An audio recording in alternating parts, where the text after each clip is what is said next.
The mountain forest was incredibly peaceful with all the animals living in harmony, but everything was shattered by the thunderous sound of horse hooves as a man led a large group of riders. Galloping swiftly forward, he suddenly stiffened, sensing something was amiss. The man quickly raised his hand, signaling a halt. With his party behind him, a small, lonely figure could be seen standing in the far distance. Not daring to delay, the man hurried back to report, bowing respectfully. "My lord, we have reached the area mentioned in the intelligence report. There's a child over there. I'll go and ask for information." The man in the carriage was doubtful. "A child. Fine. Children are simple and won't cause any extra trouble. You may go." The man obediently followed the order. Immediately after, without daring to delay, he slowly walked towards the child. The boy turned when he heard a voice call out, "Hey, kid!" The man took out a few coins and said, "Hey, kid, this money is for you to buy candy. I just want to ask you something. While you were playing around here, did you happen to see any other kids? Specifically kids that looked really strange. Not like they were alive. More like a bunch of dolls." However, Chen Xi flatly refused.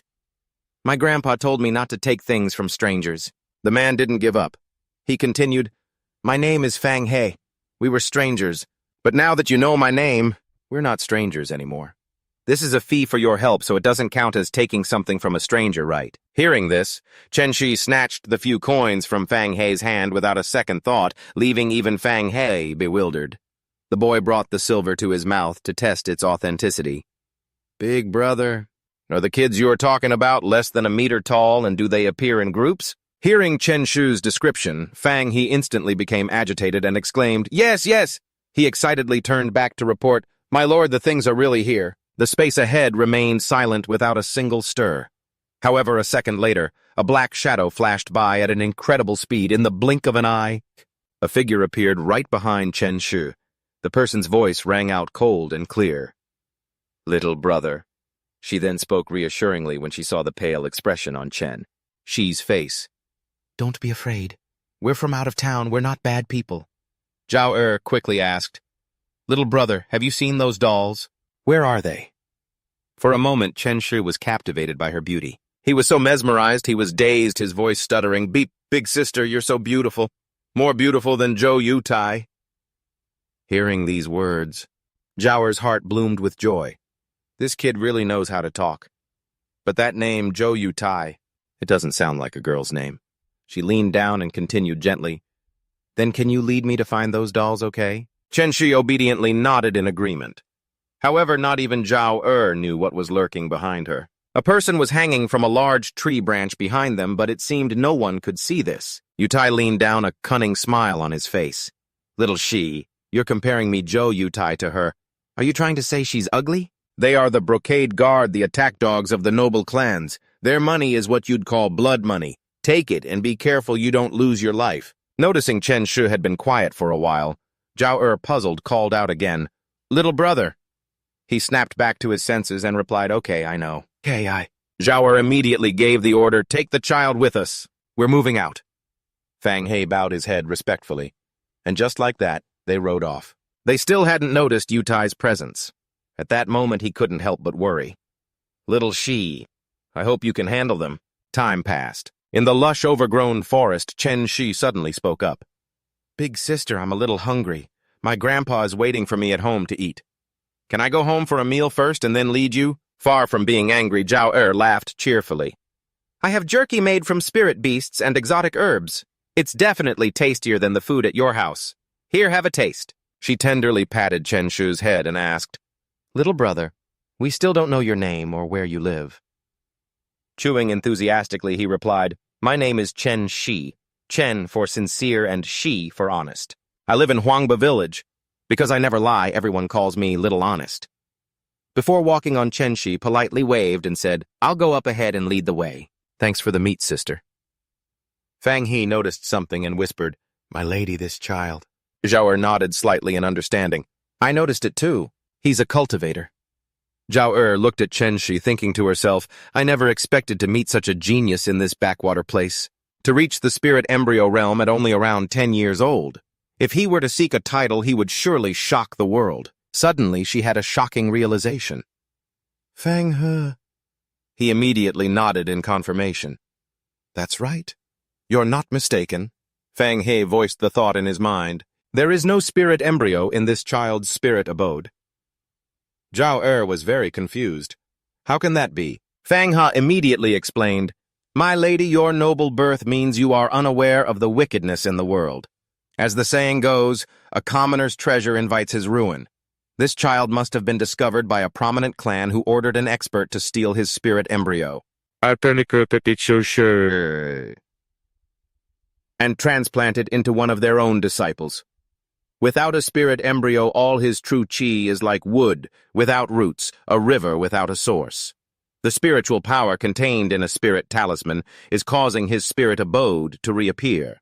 But because there's no spirit embryo, it's all an illusion like a flower in a mirror or the moon reflected in water. Zhao Er nodded repeatedly. So that's how it is. Fang He was even remarking that every year quite a few people die from having their divine spirit stolen.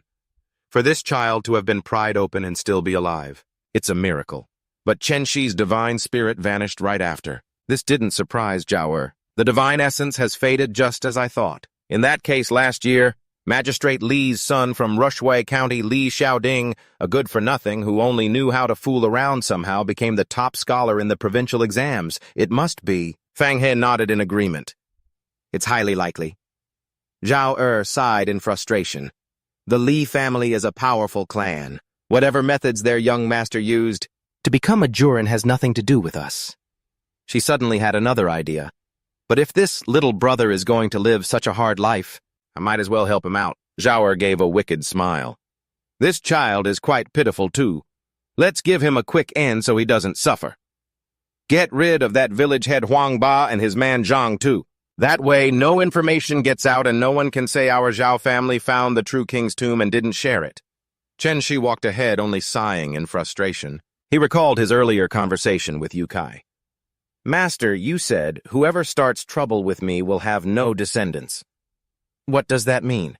Yu Kai quickly answered. It means the first person who crossed me was beaten so badly by me that his entire family line ended. But in a corner no one could see the corner of Chen Xi's mouth slowly curled up. He glanced at Zhao Er's group and thought, anyone who crosses me must be completely eradicated. As expected of a master so learned. In the forest everything was operating as normal. A school of fish was swimming freely in the stream. Hey! Suddenly a hand appeared to catch one, shattering the peace of the water.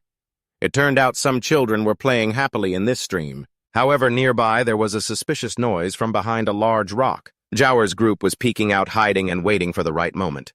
Zhao Er looked very tense. Finally found them. They must be the burial figurines from the true king's tomb that have come to life. If we follow them, we can find the tomb. She looked up at Chen Xu nearby. Her younger brother Zhao Qing smiled wickedly and thought, Thanks a lot, little guy. The porcelain dolls were still playing, unaware of the approaching danger. But over here, everyone was still waiting silently for the right moment. Suddenly, the branch where Chen Xu was broke, making a sound, even though it was just a small noise. It startled the porcelain dolls. Chen Xu, seeing the critical situation, couldn't help but exclaim, They're gone. Zhao Er's heart was also in turmoil. Should I say something? She hesitated, not knowing what to do. The moment the porcelain dolls saw a person, they panicked and turned to flee.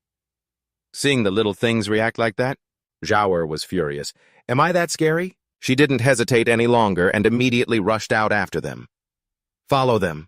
Don't let them get away. Fang He and the other subordinates immediately followed. However, the porcelain dolls were very agile and disappeared into the bushes. The other dolls scattered in different directions. Fang He saw that the situation was not good. He immediately shouted a warning. It's a ghost swarm. They're intentionally scattering to confuse our position. Zhao Er calmly reassured them. Don't panic, follow Chen Xi. He didn't know what to do, and so he could only obediently follow. They chased the porcelain dolls relentlessly deep into the forest. However, after a while, they could no longer see any sign of the little things. At that moment, the surrounding trees suddenly changed strangely. They seemed to have grown taller in an instant. Zhao Er and Fang He stood still, observing their surroundings. He looked around but could no longer see their target. He was frustrated. Damn it, we're lost. That kid in a dense forest like this? I can run so fast! Zhao Er tensed up, her brow furrowed tightly as she looked around. Strange. Why do I feel like the trees have gotten taller? The weeds are strangely large, too. She looked at the gushing water beside them, bewildered.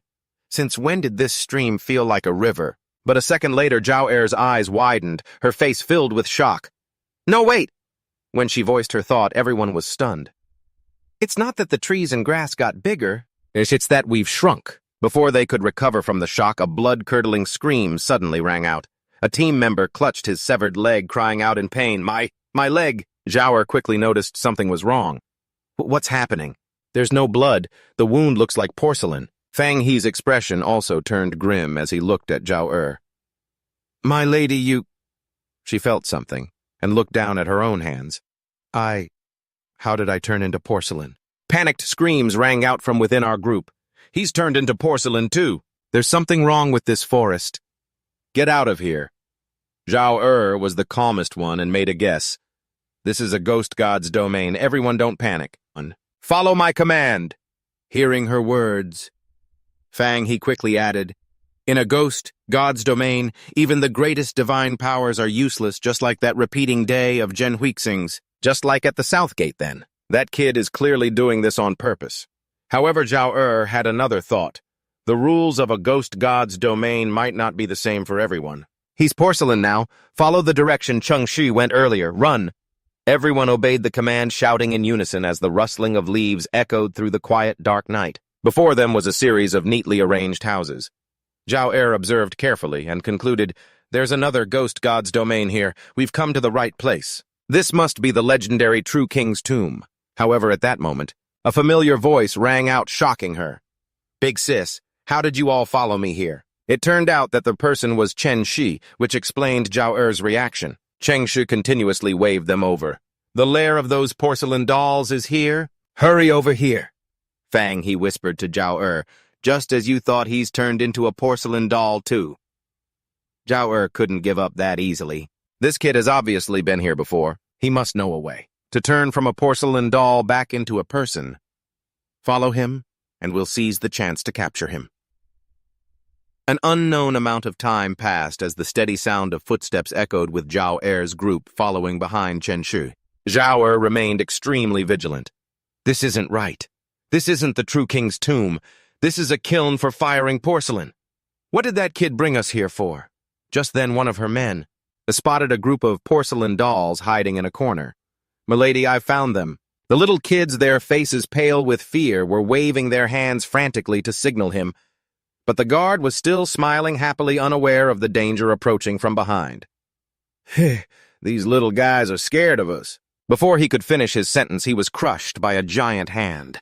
When the others saw this sudden scene, they froze. Before them was an enormous hand, slowly rising.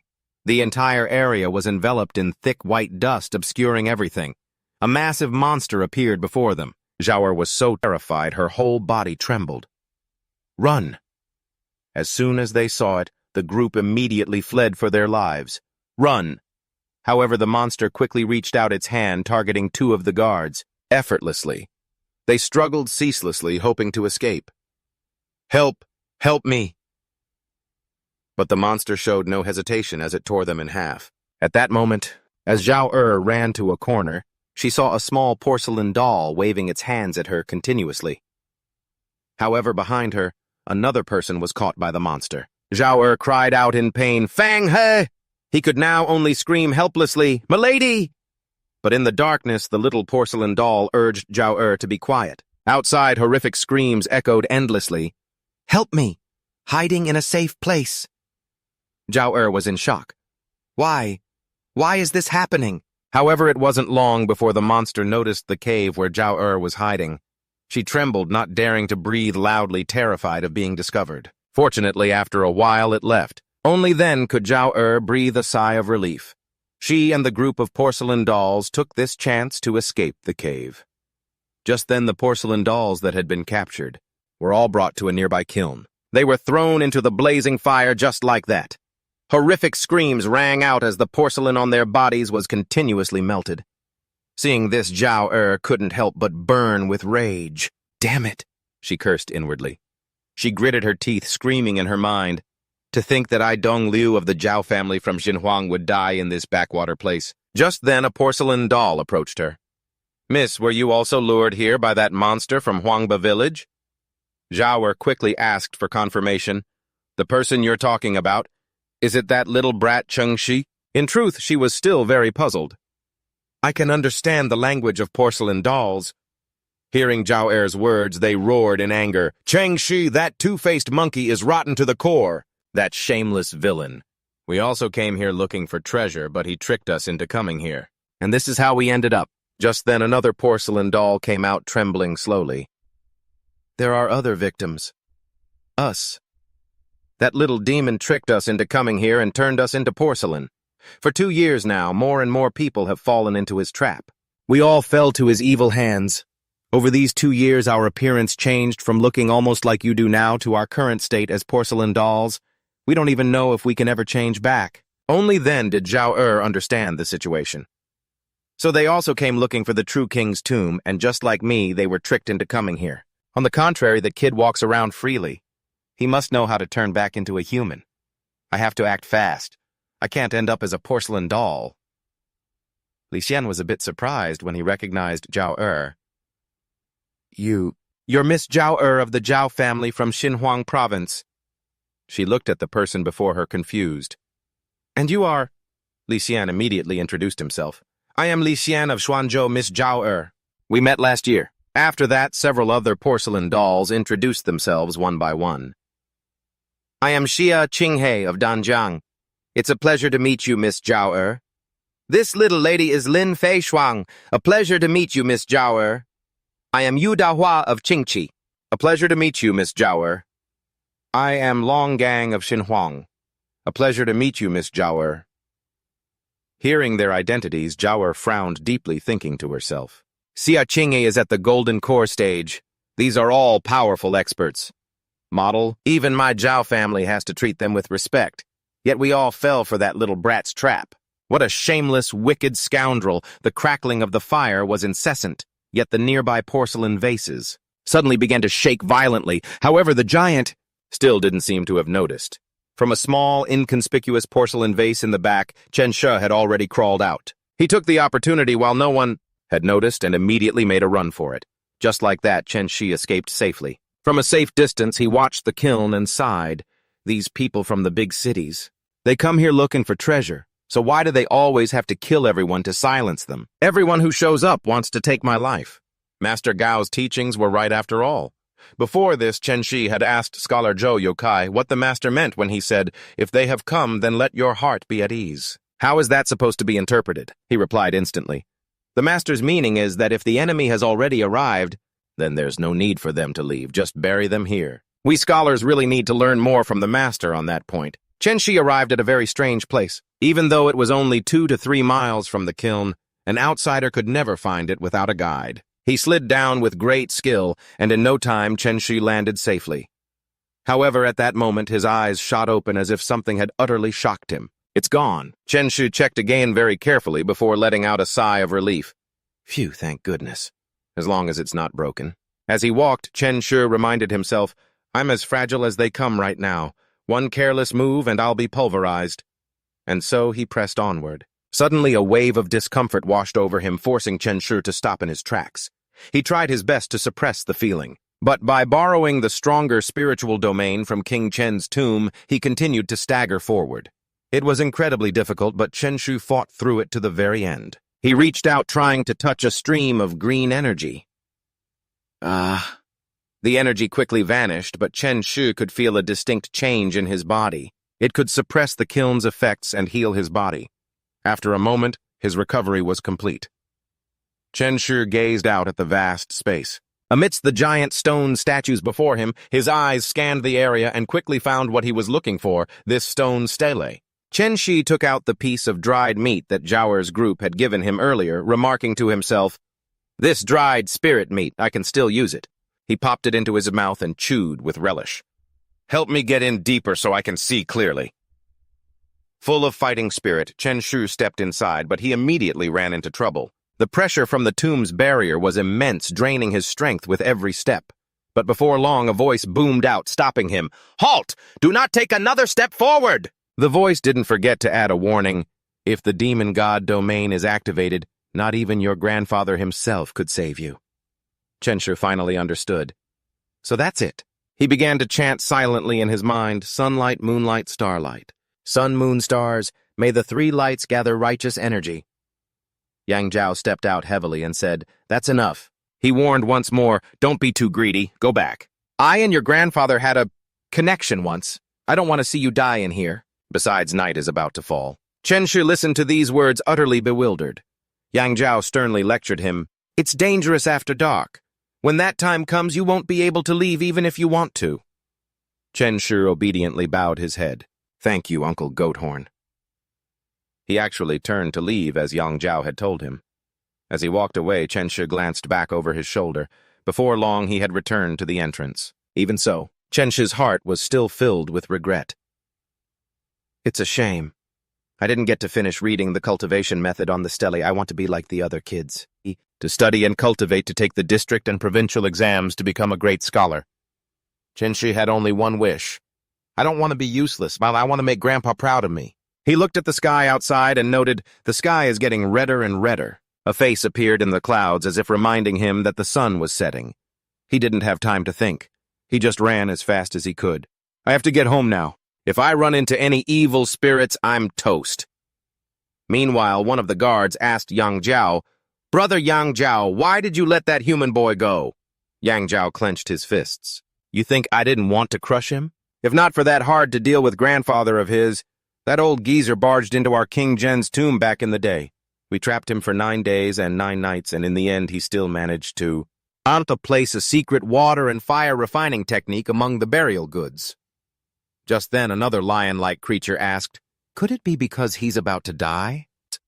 That he plans to achieve immortality by refining his own corpse?" Yang Zhao speculated that he might already be dead. "The last time I saw him from a distance, he didn't look like a living person, and that boy just now—" Yang Zhao kept frantically sniffing that golden aura. He tried his best to sense it, and finally Yang Zhao concluded there was no trace of a living person on him. Outside, night had fallen, and Chen Xi was still running for his life to get back home. Suddenly there was a noise. It made him turn his attention to a mournful cry echoing through the area. A horrifying dark shadow seemed to be chasing Chen Xi, its massive mouth wide open. It looked like it was trying to intimidate Chen Xi. He recognized it at a glance. It was the ghost Gramps had talked about, the one that wanders at night and vanishes at sunrise. The one you'll drop dead from if you encounter it.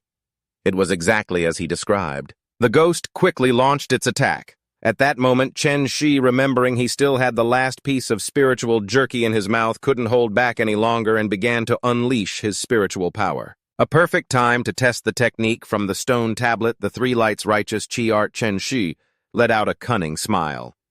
The technique from the tomb of the quaking king is truly powerful. It's nothing like the heavenly heart righteous chi art that the sect teaches can compare to. He shot forward like a flash, leaving the ghost unable to even react.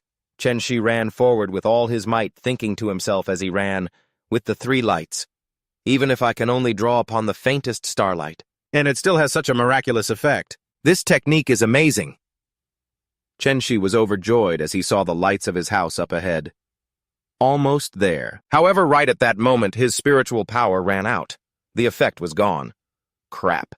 The effects of the three lights righteous chi art were fading. Chen Xi turned back, his face ashen. "I'm screwed. I'm so screwed." It was opening its huge mouth and lunging straight for Chen Xi. Chen Xi just stood there, frozen, too scared to even move. But just in the nick of time, a savior appeared.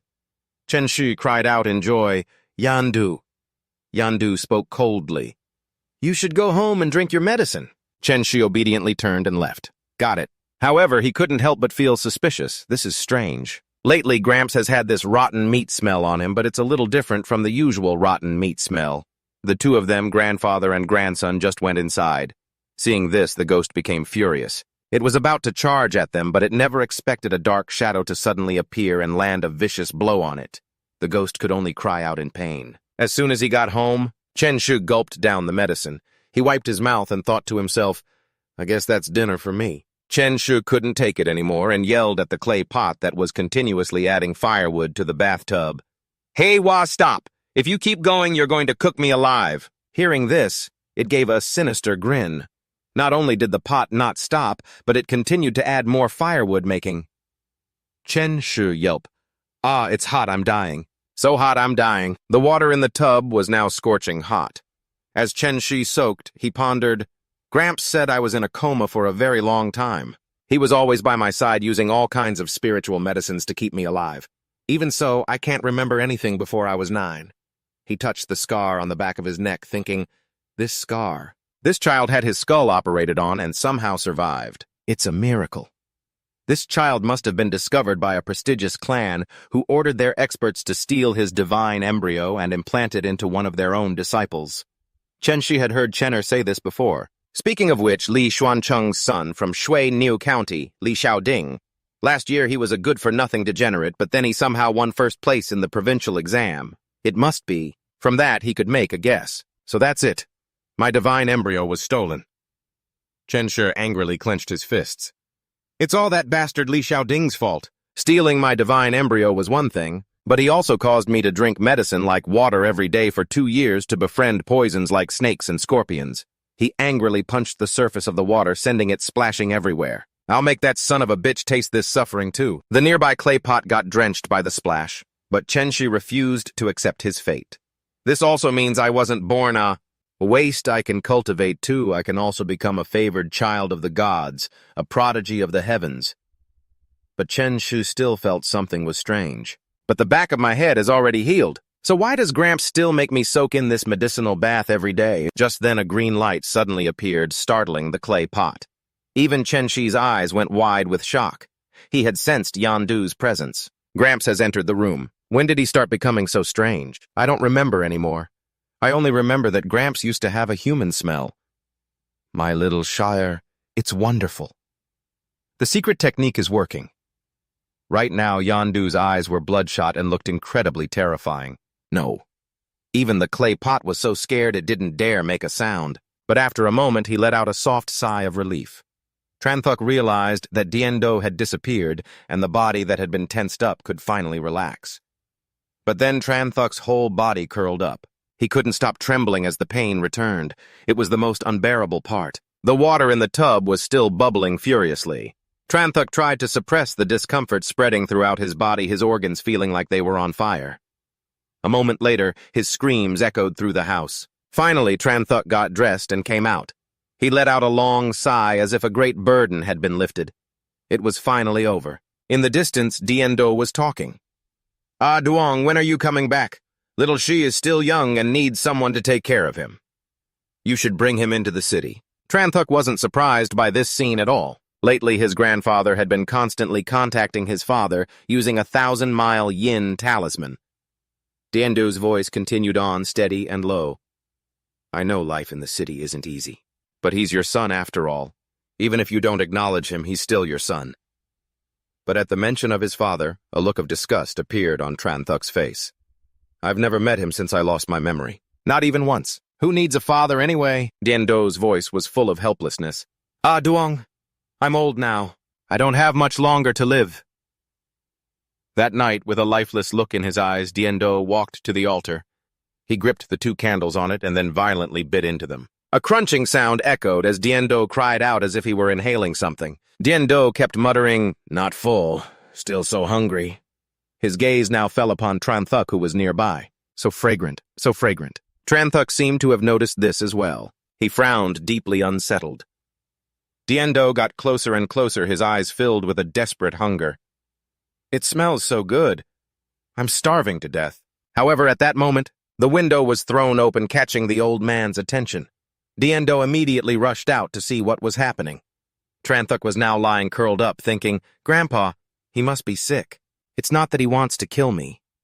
His whole body felt as if it were being controlled by something. Tranthuk's body couldn't stop shaking from the agony. It hurt so much. He could feel it. A hand was squeezing his heart tightly. This demon hand. After the medicinal bath, it's not supposed to act up so soon. Tranthuk was in so much pain that his forehead was covered in sweat. His body felt like it was free-falling into an abyss, while his mouth kept crying out, Grandpa. Tranthuk seemed desperate. Grandpa, Grandpa, save me! Finally, Tranthuk collapsed painfully onto the ground. Trembling, Tranthuk tried to prop himself up. No, I can't. I can't always rely on Grandpa. He seemed to have made up his mind. I can only save myself. However, the demon hand squeezed his heart even tighter, causing him to gasp in pain. At that moment, Tranthuk made a decision. I can only risk it all on one thing, the three gates righteous chi art. He used all his strength to stand up. Tranthuk's body was now so weak he could barely stay on his feet. My life is in your hands now. He began to put his hands together, forming a sign. Just like that, Tranthuk summoned his power. Primordial heaven is born. The spirit alone is supreme. Evil scatters in chaos. The true God remains unseen, treasuring only those who stir turmoil. Know the way of the heavens, enact the will of the heavens. All the power converged into Tranthuk's body. The four pillars of righteous chi gathered to forge the Dharma body embryo. The energy tried to enter his body. But the next second, the power vanished. Tranthuk's body immediately weakened. He clutched his chest, completely bewildered. This demon claw on my chest, what in the world is it? Why is this demon hand on me? In the deep, quiet forest at night, the rustling of leaves suddenly broke the silence. Diendo's sinister laughter echoed as he ate ravenously, praising the taste. Delicious. Not satisfied, Diendo bit directly into his prey. So delicious, he kept praising. More delicious than a person. It turned out the thing Diendo was eating was an evil spirit. Someone was chopping meat with a cleaver in the kitchen. Tranthuk peeked inside to get a closer look. He was being so cautious because of his current situation. As long as it's not human flesh, I can eat anything. Tranthuk stood watching Diendo chop meat in the kitchen for a long time. A sound from outside caught his attention. Villagers were excitedly performing a ritual in the street. Forever enjoy peace with boundless blessings. Forever enjoy peace with boundless blessings. Tranthuk realized it immediately. So it's time for the monthly ritual again. He knew the full story of this ancient sentient tree in Huangba village. At night it could ward off evil spirits. Everyone worshipped it as their godmother. Of course, nothing escaped Tranthuk's notice. But the thing that's truly powerful isn't this tree. To his surprise, he knew the crucial secret. It's the one on the tree. Tranthuk seemed to have ill feelings toward the spirit. Don't be fooled by her silence. She has a wicked heart. He opened his mouth wide, about to taste the sweetness of an apple. Diendo hurriedly questioned him. Wait, who gave you that apple? Tranthuk answered truthfully. The godmother in the tree. The old man immediately changed the apple back to its original form. She's not your godmother. Diendo was furious, but could do nothing more. It's poison to an outsider like you. Everyone in this village is her son. The sentient spirit froze upon hearing the entire conversation between the grandfather and grandson. Tranthuk only dared to watch from a distance. I should still listen to Grandpa. Stay away from her! Diendo finally finished cooking. Xiaoxi, time to eat! He immediately replied, Coming! Chen Xi was stunned by the strange and exotic dishes on the table. No way am I eating this. He couldn't believe this was real. Is this food or medicine? The old man forced Chen Xi to eat the dishes on the altar. It's both sustenance and medicine. You're sick, so you have to eat it all. He widened his eyes at the plate of food. I feel like my illness has already gotten much better. Yando absolutely didn't believe him. Stop it. You're not better yet. The old man was always worried about Chen Xi's health. You got sick again last night, didn't you? You need to keep taking your medicine. He was so startled he jumped. But you were clearly out last night. How did you know I got sick again? A lump suddenly bulged on the old man's shoulder. It was a third eye growing from Yando's shoulder. Chen Xi certainly never expected something like this. He hurriedly drank the bowl of soup in one gulp. I'll eat. Yando was pleased with Chen Xi's attitude. Little Ten is the most obedient. It was still early. He sat silently in his room. Chen Xi recalled the old man's words, Little Ten is the most obedient. He had worked his hardest to get where he was today, but it seemed his cultivation speed was getting faster.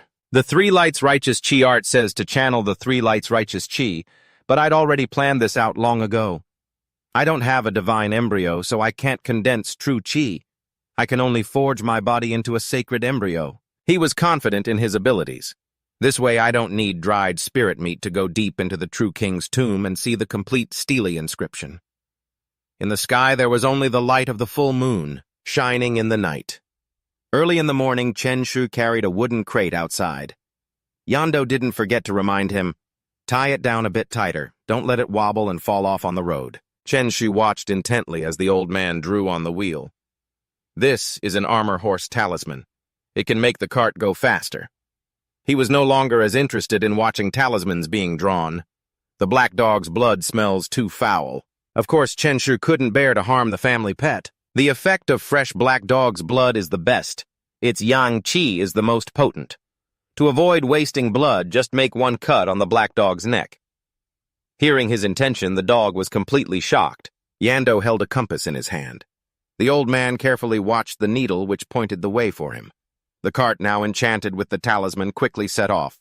Yando, sitting on the cart, called out, "Little Ten, get on." Chen Xi leaped onto the top of the wooden crates. They were off. The two needles of the compass shifted ceaselessly. He was already used to this. On the 1st of every month, he and the old man have to go out to the market. Chen Xi excitedly jumped down from the horse cart. The people of Huangba village had their godmother. He eagerly sprinted towards the tomb. "I have a godmother, too. My stone needs to be worshipped." Chen Xi lit some incense and stuck it in the censer. He approached the tomb with a sincere heart to pray. Yu Kai was hanging himself from a strip of cloth tied to a tree. Anyone who saw his appearance would surely be terrified. Only Chen Xi ran up to him. "Thank you. Thank you, scholar, for your guidance." Yu Kai smiled with satisfaction. "Teachable. Teachable." He leaped onto the roof of the cart. "I'm back." Yando was only trying to do what was best for him. "The speed is quite fast. It seems the medicine's effect isn't bad. You should eat more." But Chen Xi's face turned pale and he just stared blankly. "You truly are someone with deep knowledge. The godmother of Shanyang village is this pagoda." According to what Chen Xi knew, an extraordinary power was formed from the villagers' worship, but the one who coalesced into a form was this little monk. But he had done some research on Shanyang. Receiving enough respect to protect a region, Chen Xi still felt something was not right. But for outsiders, it was a different story. He didn't blame Chen Xi for eating the offerings at all. "As fate allows, take some to ease your hunger. It's fine." He froze on the spot. Really, he reached out wanting to grab a cake. Chen Xi saw Shanyang's terrifying appearance. If I had believed his demonic words, I'm afraid I would have lost my life long ago. The cart carrying his and Yando's things continued to roll along. Everyone was focused on their own business. "Come and have a look. Hot buns, freshly baked buns. Esteemed customers, come and have a look." Chen Xi understood the work he was doing. "The old man and I make a living by selling talismans." He believed that successful cultivation was the key factor for someone to be able to draw talismans. They must have cultivated a divine embryo and possess spiritual power. Chen Xi was as certain as could be. This kind of person is usually a scholar who holds an official post in the city. Why would they be out here selling talismans? That's why his talismans were so popular. People milled about in front of Yando's stall. A cheerful scholar came over to ask, "Old Chen out selling talismans again, are you?" The old man listed a whole range of talismans. "That's right. 1,000-mile sound transmission talismans, Peachwood talismans, armor horse talismans, water walking talismans, Rainmaster talismans. I have everything." He started teasing Yando.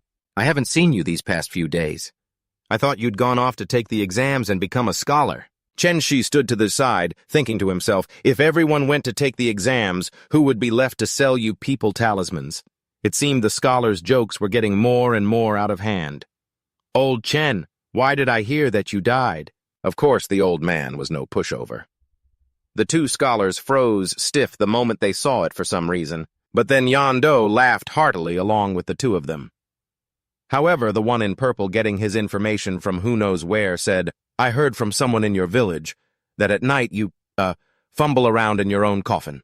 The scholar immediately looked full of admiration. "Fumbling in a coffin. Old Chen, you truly are skilled and daring." The old man hurriedly denied it.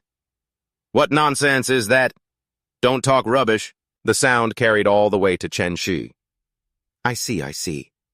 Yando used to grit his teeth, scowl, and complain, "I can't get full, I'm still so hungry." In the dead of night, the old man had many strange behaviors. He hid outside the door, secretly peeking inside. Unexpectedly, Chen Xi froze on the spot. Yando was standing in front of an ancestral tablet in the room. "Spirit tablet of Chen Yando." He himself began to question his own existence. Could it be that what they said was all true? Hua suddenly appeared behind Chen Xi. "Little brother." It seemed she knew him. "Little brother, it's been a long time." Hua almost didn't recognize Chen Xi. "It seems you've grown a lot." While he was still lost in thought, wondering what that soft thing on his back was, Diendo spoke up, interrupting their conversation. "What kind of charms will you two young ladies be choosing?" She placed 2 silver taels in Tran Thuk's hand. Ahoa signaled to the old man to draw two peach blossom charms. The boy's cheeks suddenly flushed a soft pink. Ahoa had to repeat herself. "We need 2 charms, did you hear me?" He brought the items over to her, not daring to lift his face. Your peach blossom charms are all wrapped up." Ahoa was mesmerized by his face. Even from a humble background, he looked so handsome and elegant. Ahoa's friend seemed embarrassed. "He heard that." "Heard." He bowed deeply. "Please take care, you two." She didn't really care at all.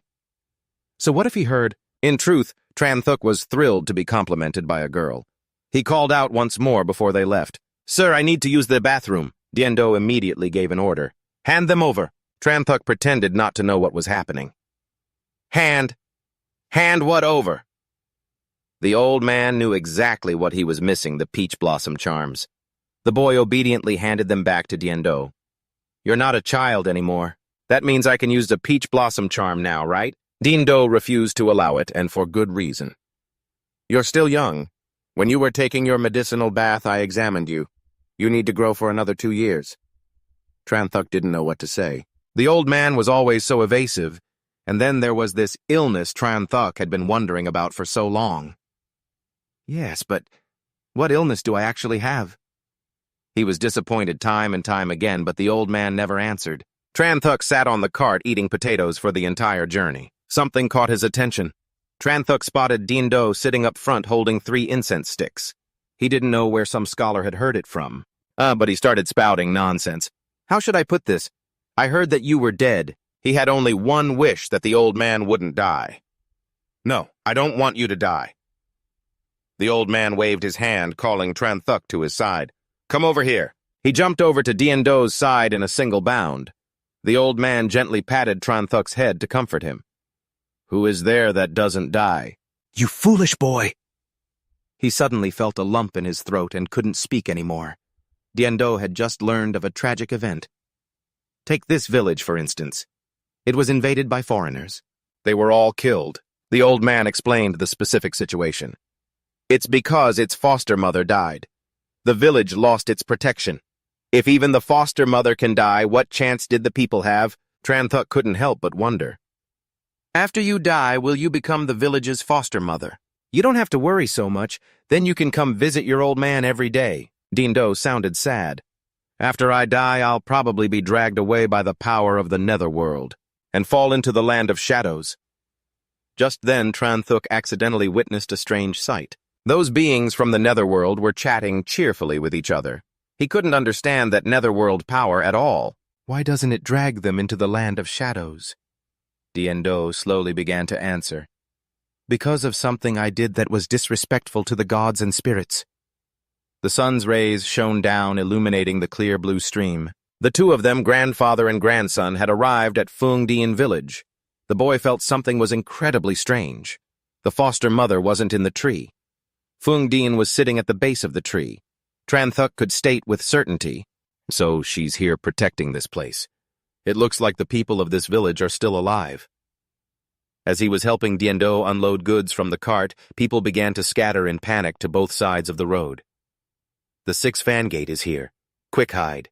Tran Thuk had never heard of the 6-fan gate. The old man gave a short explanation. They're the dogs from the Yamen. Thien Nam whipped his horse, charging into the village. He had come to remind the merchants. According to the laws of the Great Ming, anyone who fails to pay their taxes will receive 100 lashes. The one who had just shouted this warning was Lo Thien Nam. His underling feigned a kind tone with the villagers. You are all subjects of the Great Ming. Don't make things difficult for enforcers like us. The villagers all hurried to get out of his way. He's here again. He's here again. Don't look, let's go. Thien Nam began calling names from a list. Lu trek hi din fu nuk roi, he yelled, assuming the man was intentionally ignoring him. Lu trek hi, the merchant household. Get out here for me. The anger inside Thien Nam flared up. I'm counting to 3. An older man stepped forward to explain. Officer, Lu trek hi, he's dead. He wanted to know the full story. Dead. When did he die? The older man spoke with a trembling voice. The last time you came to collect the tax. He couldn't pay. He died the very next day. Thien Nam finally dismounted. He asked once more, how did he die? The older man stammered for a long time before managing to get the words out. He hanged himself. He then described the scene from that day. He was hanging from the foster mother's tree. He was already stiff when they found him. Thien Nam suddenly glanced to the side, unable to shake his suspicion. Are you saying he made himself into a sacrifice, to get your village's foster mother to act? Thien Nam boldly guessed the dead man's plan. Lu trek hi, you sacrificed yourself and prayed to your foster mother all because you wanted her to take revenge for you. He moved quickly toward the spirit tree. Thien Nam was clearly provoking the foster mother. If you plan to avenge Lu trek hi, then you'll be going up against the Tanhung County Yamen, going up against the Great Ming. Not only was he unafraid, he even insulted Fung Dian. The authority of some countryside spirit is nothing compared to the law of the Great Ming. With a single decree raising this so-called foster mother to the ground would be effortless. And at that point, Fung Dian village will no longer have its foster mother's protection. All of you will be exposed under my gaze with no escape from your fate. But even Tranthuk himself was taken by surprise. This blockheaded bailiff, how dare he threaten the village's foster mother? Fang Dian, you're just going to stare. You can actually tolerate this, but Chen Xi truly understood what she was feeling. That's right. Avenging Liu Zexi or protecting the other villagers. The foster mother obviously knew which carried more weight. Tiannan had no idea how unreasonable he was being, and yet he still brazenly declared that the law must be followed even in death.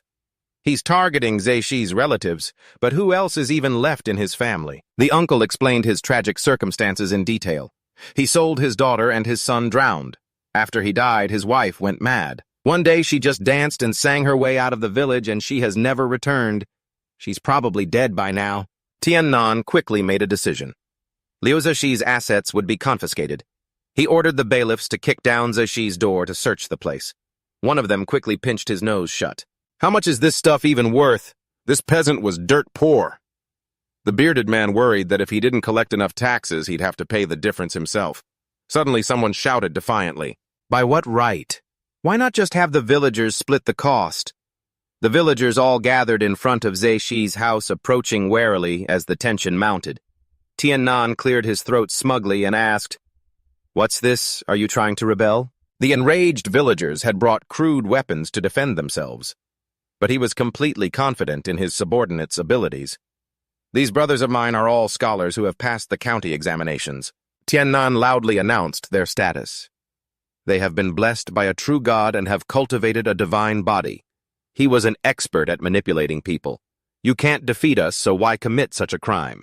One that will get 9 generations of your family exterminated. Tiannan only wanted the people to live so he could continue exploiting them. I advise you all to just pay the tax honestly. After all, he said, strolling calmly through the courtyard, you can always earn more money, but you only have one life. Tiannan happily took the money from Yando's hand. Elder Chen, long time no see, how have you been lately? The old man offered a special compliment. Lord Tian, you're as majestic as ever. Tiannan feigned humility. Not at all. I am merely serving the imperial court. Elder Chen, you have a sturdy build. I'm afraid I'll be collecting your talisman tax for several more years. Tiannan tried to place the scent. What is that smell? He was so shocked he fell silent. This is the stench of a rotting corpse. Tiannan's face darkened, unable to believe the truth. This is that child, the young top scholar of the 50 southern provinces. But as Chen Xi faced him, he found it very strange. Why do these 6 fan gate officers seem so afraid of me? He looked like he was losing his mind, repeatedly stressing the word. Incredible. Elder Chen, you truly are incredible. The profound mysteries of heaven and earth. Something that should have been impossible to do. And yet you managed to do it? Then Tiannan shot Yando a sharp glare. You're breaking the law. Be careful you don't fall into my hands. Then he returned to his main task and ordered his men. Hurry up! Yando showed no reaction. He simply took out a sharp knife in silence. Without hesitation, the old man plunged the knife into the neck of the earthenware pot. With a familiar motion, Chen Xi held out a bowl to catch its fresh blood. The earthenware pot collapsed to the ground, looking utterly pathetic. Yando remained nonchalant, casually writing a character. Chen Xi looked at the people around him and couldn't help but sigh. Aren't the talismans you draw enough to meet the demand? He tilted his head and asked Yando curiously about what had just happened. No, you used to be the top young scholar in the 50 provinces. The old man slowly began, his voice hoarse in response to Chen Xi. Little Xi, what happened back then? The earthenware pot on the ground kept gnawing on some meat while Yando was unable to answer. Why bring it up again? Suddenly it leaped up, growling and barking loudly. The old man knew it was time to pack up and leave. Damn, it's about to get dark. We should go. Chen Xi looked up at the sky, confused. But it's still so early. He was a bit disappointed that he couldn't sell more. So many people were buying talismans. What a shame. As Yando packed up, he didn't forget to remind him, we don't have much time left. Hearing this, Chen Xi also quickly packed up the scrolls. As he glanced ahead, he noticed something very strange. In front of Chen Xi was a person sitting on a worshipped shrine. Fang Dian also stared with wide eyes, observing him. The men from the yamen were busy inspecting their work. After finishing their work, they loaded their things onto the horse carriage. Suddenly, Tian Nan shouted an order to his men. Pack up quickly! We have to get back to the county seat before dark! They were extremely surprised by this order. My lord, it's still early. We have plenty of time. He gave the order because he knew something bad was coming. Night in the countryside is extremely dangerous. There are some very strange evils about. Even a divine body cultivator can be easily killed. Tian Nan looked at the ancient tree before them and uttered a warning. Not to mention there are those who use their bodies as sacrifices. On the deserted road, Yando's cart was quickly driving away. The old man took out an insect and gave it to Chen Xi. Your dinner is ready. The boy looked at this food with unconcealed disgust. I hate medicinal food. Yando looked up, sensing something strange. Something's not right. Nightfall is still supposed to be a ways off. A full quarter of an hour earlier than before. It was true. The sky was already tinged with the colors of twilight. Chen Xi could feel it too. He asked with suspicion, wondering if his dark transformation was just a little late. He gave a sinister smile, thinking that his plans for this useless dog's cooking pot were off the table. But its meat is still very fresh. Yan Duo completely agreed with Chen Xi's idea. Next time it gets the time wrong, we're stewing it. The old man sighed wearily as he looked at the afternoon sky. This is bad. We won't make it back to Huangba village in time. Fortunately, Chen Xi had found a temporary shelter. There was an abandoned shrine over there. Finally, the three of them approached it. He jumped down excitedly and said, let's spend the night here. Yandu seriously brought up something from before. Do you remember if this mountain was here when we arrived? Or this ancient shrine? But Chen Xi didn't think so. I don't think this mountain was here. It's like it just sprouted from the ground. The two of them stepped into the shrine without hesitation. There was a large hole in the roof above, and he looked around, searching for something. Chen Xi touched a pillar. He'd need to find something heavy to block the door if he was going to fix up the shrine. Then he ran over to a large boulder in the corner. Chen Xi strained, trying to lift it. He was about to ask for help, but just as he spoke, he successfully hoisted the boulder. Chen Xi was completely surprised that he could do such a thing. It's this light. Could it be? I've gotten stronger. He moved it, blocking most of the shrine's entrance. Then Chen Xi looked at the roof, figuring the hole up there also needed to be patched. He was astonished. When with just a bit of momentum his entire body flew upwards. Chen Xi never expected his strength had increased so much that he could jump that high in one go. Did I drink too much of that medicine? Suddenly Yan Duo called out, reminding him, Little Xi, come and eat. Only then did Chen Xi snap out of it and remember. Oh, right. Gentle sunset clouds drifted across the sky. Soon after, the sky was painted with shades of dark blue, and finally night fell swiftly. The bright moonlight covered everything. Someone was watching the yamen officers' every move. One of them spoke up, asking for Sir Tian Nan's opinion. We're not going to make it back to the county yamen in time. Should we fall back to Fang Dian village? He couldn't turn back, so he had to pick a place to stop. It's too late. There's a shrine over there. It seems there are people inside. We'll rest there for now and leave tomorrow. They rushed their horses toward the abandoned shrine, but suddenly someone appeared blocking their path. Fang Dian had appeared nonchalantly before them. The Yamen officer Tian Nan was stunned to see the person before them.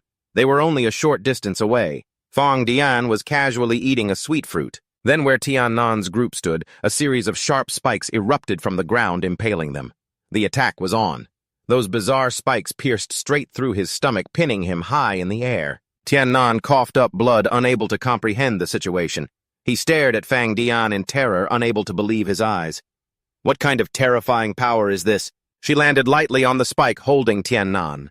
His body trembled uncontrollably as he stammered, "You—" Fang Dian spoke of her actions without a hint of emotion. The foster mother never abandons the wishes of her children, especially those who offer their bodies as a sacrifice. It seems I didn't kill the wrong people after all. As she landed on the ground, the sharp spikes vanished, causing the men to plummet to the ground. Fang Dian lifted her head and stared straight ahead, right where Chen Xi was secretly watching through a crack in the wood. He was completely flustered that she had spotted him. I'm screwed, she saw me. In the blink of an eye, Fang Dian vanished without a trace. Chen Xi was astonished that he could no longer see her. She's gone, Yandu asked about the situation outside. Little Xi, you saw that, didn't you? He quietly recounted what he'd just seen. Yes, the foster mother of Fang Dian village. In just 1 month, she's completely wiped out over 10 cultivators of the divine embryo realm. The old man showed no reaction, simply reminding him, you don't need to admire her. You could defeat those Yamen officers too. Chen Xi was completely stunned and immediately needed to confirm. You mean, as powerful as the foster mother of Fang Dian village? Yan Duo answered bluntly without a moment's hesitation. As strong as her? Absolutely impossible. His spirits immediately plummeted. The old man looked him over, assessing his abilities. But based on your current body, Yan Duo stated with certainty, affirming his power, you can be just as fast as she is. The old man calmly began to explain these mysterious matters to Chen Xi. Cultivators who practice the heavenly heart righteous Qi art only cultivate their spirit, not their physical form. If they get to strike first, even their lowest level spell could easily kill you. Yandu was knowledgeable and understood the core of every cultivation method. But as they cultivate the heavenly heart righteous Qi art through Qi refining and foundation establishment, although their divine embryo grows strong, the old man said, stirring food for Chen Xi as he spoke. But your body is too weak. Even though your divine core was dug out, the food I make can strengthen your physical form. Against this kind of enemy, you just need to... Next, Dian Do handed him the bowl of food. Don't give the enemy any chance to strike. Tran Thuc just watched the old man silently, took the food, and then without any hesitation tilted his head back and drank it all. This food was indeed very helpful.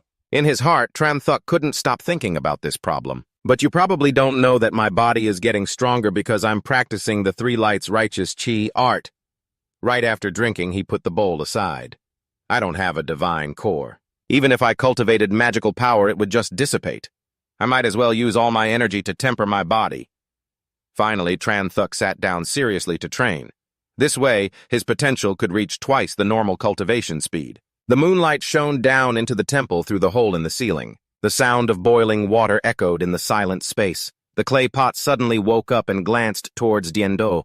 The old man sat like a statue, his mouth muttering endlessly, so hungry, so hungry. Dian Do was drooling, his hunger reaching an extreme. So fragrant, the scent of human flesh. The old man couldn't bear it anymore and sat up. I'm really so hungry. Dian Do staggered, his body trembling, and aimed for Tran Thuc. I want to eat you so badly. The old man's hand struggled to reach for the meditating Tran Thuc, but Dian Do's reason managed to stop the action in time. Helpless, the old man had no choice but to lurch towards the window and leave. The loud noise startled Tran Thuc awake. By now, Dian Do was already outside, quickly rushing past the corpses. In a moment, the old man's figure had completely disappeared. He looked out the window, completely bewildered by Dian Do's actions. Tran Thuc found it very strange that the old man would suddenly leave. He's gone out again. Suddenly, his eyes widened as if he had discovered something very unusual. Tran Thuc looked at the corpses of the Yamen runners with doubt. Did one just move? He rubbed his eyes, unable to believe what he had just seen. Am I seeing things? Right after a corpse slowly moved. It stood straight up, but it no longer had a human appearance. This terrified Tronthuk, and his body instinctively recoiled, risen from the dead. It wasn't just one. Now a whole group of corpses was twitching and moving. Soulless, they all headed in one direction. He kept watching the situation through the window. What is that sound? It's making them all rise again. It sounds like a horn from afar. Tronthuk saw a wedding procession appear. The hornblower has appeared. It looks like a wedding procession. Then, stunned and terrified, he discovered the truth. No. Tronthuk looked at the figures in the procession and hesitated. Those things don't have human forms. They're beasts. All of them creating a bizarre demonic wedding procession. They aren't human. And he could sense it. These aren't ordinary beings, and they aren't common evil spirits either. Tronthuk recalled Diendo's warning. He once said, "You can manipulate corpses." He realized they were not something he could easily deal with. This is something far more dangerous. Tronthuk was filled with anxiety as he looked at the current situation. The old man isn't here either. He looked at the talisman, but it brought him no comfort. All the old man left was this talisman. It's not enough to stop the disaster that's coming. I'm afraid it can't stop the two. The ghost. Bride appears. We invite the groom. The foxes blew their horns and beat their gongs to announce it. Their eyes glowed brightly as they looked towards Tronthuk. We invite the groom into the sedan chair. The corpses also opened their mouths to shout, "We invite the groom into the sedan chair." All the sounds combined into a call from hell. They were determined to get Tronthuk into the sedan chair. The talismans around him were burned away by green flames. It's over. They're coming this way. Tronthuk grew even more anxious because it was suddenly quiet outside. Why has everything stopped? But the clay pot was staring intently at the door, which confused him. Hak-Oa. Suddenly, the rock Tronthuk had used to block the door was lifted up. He watched in alarm as it was easily tossed against the wall. Such power. Behind Tronthuk, the wedding sedan had appeared at some point. The ghost bride slowly emerged from it. He whipped his head around on high alert. The clay pot barked loudly, protecting him. This moved Tronthuk deeply. This Hak-Oa is so loyal. I was wrong about it before. However, in a brief moment, she was right beside Tronthuk. Terrified, Tronthuk snapped his head back to look. He shuddered in fear and quickly backed away. His eyes suddenly constricted as he felt a clear pressure tightening around his entire body.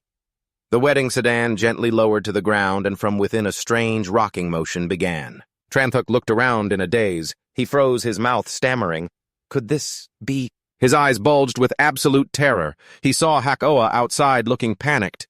He couldn't believe it, telling himself, I'm... Inside the sedan chair now, Tronthuk broke out in a cold, trembling sweat. His hand lightly lifted the curtain to look outside. Tronthuk stood frozen for a long time when he discovered he was wearing a bright red outfit. He shouted in agitation, "The groom's clothes!" Tronthuk's consciousness began to fade. A wave of dizziness washed over him. At this moment, Tronthuk's body went limp. He collapsed onto the floor of the sedan. The wedding sedan was immediately lifted up, shooting out of the temple like a gust of wind. Outside, the foxes celebrated wildly, some playing horns. Others beat drums, celebrating as if it were a real wedding in the dead of night. Hak-Oa's eyes widened in terror as it watched. Then, barking frantically, it charged forward, chasing after them. Inside the sedan, Tronthuk sat in a daze, taking heavy breaths. Just then, the ghost bride slowly reached out with her cold, pale hands and yanked his robes. The corner of her mouth curved into a sinister smirk, but just as her face drew near, that smirk suddenly vanished. From inside the sedan chair, a piercing scream tore through the night. Hak-Oa cried out in alarm only to see Tronthuk thrown violently out. He crashed hard onto the ground. Hak-Oa scurried over in a panic, looking at him with worry. Stunned, he asked in a trembling voice, What just happened? In his mind, an image of the terrified ghost bride flashed. "Get back!" she had screamed, seeing something on his chest. Tronthuk touched his own chest and thought to himself, could it be? She's afraid of the ghost hand on my heart? The two of them didn't dare hesitate. They quickly returned to the temple. He hurriedly blocked the door with a large stone, a strong sense of unease creeping into his heart. It's the middle of the night. That thing could come for us at any moment. I have to quickly draw enough talismans to seal the doors and windows. Saying that, Tronthuk took out a stack of yellow paper. He picked up a brush and tried to recall, this is how grandfather drew them. With that thought, Tronthuk lowered his head and diligently drew the talismans. A moment later, he held one up hesitantly. I don't know if the talismans I drew will even work. Afterward, Tran Thuk went around the temple, pasting the talismans everywhere. His heart suddenly felt heavy. I could easily destroy the village and its people. If grandfather is out there and runs into two, I hope he's all right. Tran Thuk slumped to the ground, trying to reassure himself. He'll be fine. He'll be fine. He reached out and stroked Hakoa's head, his voice choked with emotion. Hakoa, you know. His two eyes were red, welling up with tears as he looked at it. His lips trembled, unable to form the words. He might not be human anymore. The story flashes back to over half a month ago. Back then, Dien Dao had called him in. Little Ten, my great calamity has arrived. I must hold a funeral for myself for the underworld emissaries to see. The old man gazed at the altar, his eyes deep and hollow. He continued, I will lie inside the coffin and feign death. If I can just get through today and deceive the emissaries, I can live for a few more years. Oh, Little Ten. The old man's voice was filled with sadness. I truly can't bear to leave you alone. As Tran Thuk recounted the memory, his tears fell ceaselessly. But after he came out of the coffin that day, everything changed. Dien Dao at that time was completely different. His eyes were crazed, no longer human. He would frantically gnaw on candles, his two eyes bloodshot, his face terrifyingly savage. He had only dared to peek from outside, trembling as he spoke. He wouldn't eat food. He liked to eat candles. Seeing the food I'd prepared left untouched, I was bewildered. He didn't like the smell of food. Instead, he liked the smell of incense. His voice choked up as he continued. He also liked to eat other strange things. For example, people. Dien Dao in those days was always in a state of madness, unable to control himself. Hakoa shuddered, its feathers standing on end. Tran Thuk lowered his head, his voice faltering. Maybe he didn't trick the underworld emissaries. He's already dead. He didn't want me to know. He wanted to stay by my side, to protect me, to watch me grow up. He's not human anymore. He's a corpse. He broke down into sobs. But no matter what, he's still my grandfather. Even if he turned himself into a Chen Xi, even if he tried to eat me many times, he's still my grandfather, my only family. A while later, the sound of slow footsteps approached the temple from outside. Hakoa immediately jumped up, chirping joyfully upon seeing Dien Dao return. The old man said nothing. He just quietly sat down by the half-cooked pot of food. He took off his hat, his gaze silently falling upon Tran Thuk, who was curled up asleep on the floor. The old man's hands continued to feed the wood stove. Dien Dao was lost in somber thought. Tran Dien Dao, you've truly gotten old. But you can still hold on for a while longer. Hold on until Little Ten is grown. If one day you can't hold on anymore, then the only way. The old man looked at the sleeping boy, and a sudden thought flashed through his mind. Is to kill him with my own hands, and take him to the underworld with me. I absolutely cannot let him remain here to harm the living. The next day, Tran Thuk had just woken up. He moved the large stone blocking the door and stretched with a big yawn. His face was still drowsy, but suddenly Tran Thuk froze. His eyes shot open as he looked outside. He saw the temple now nestled high among the clouds and screamed, What's happened to the ground? The mountain. It's grown so high, it's in the clouds. Tran Thuk frantically ran back inside, calling out loudly. Dien Dao calmly replied, Strange things in Tengu Tanchao are countless. There's no need to be so surprised. Hearing that, he laughed and said, Grandfather, you've seen and experienced so much, you must know a lot. There are so many things I want to know. Then, Tran Thuk began asking rapid-fire questions. For example, why did this temple appear here? Why were the temple and the mountain both buried underground? Also, who built this temple, who is buried here? Where have all these people gone now? This temple and this mountain? Why did they rise from beneath the earth at this specific time? Is this related to the appearance of Tui? Is it related to the sun rising a quarter of an hour earlier?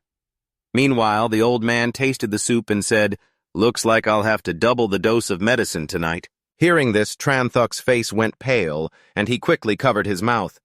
In the sky, the sun was gradually rising, its light spreading everywhere. Soon after, Tran Thuk sat down to cultivate. He whispered, This burning sensation, it feels like the primal energy in my body is suddenly being ignited. And there's this clear water-like presence that's twice as effective as simple body tempering essence. He slowly brought his two hands together. Could this be the solar and lunar righteous chi from the righteous chi of the three sovereigns? Tranthuk slowly opened his eyes and said hesitantly, he looked up at the sky and asked, but where did the moon come from?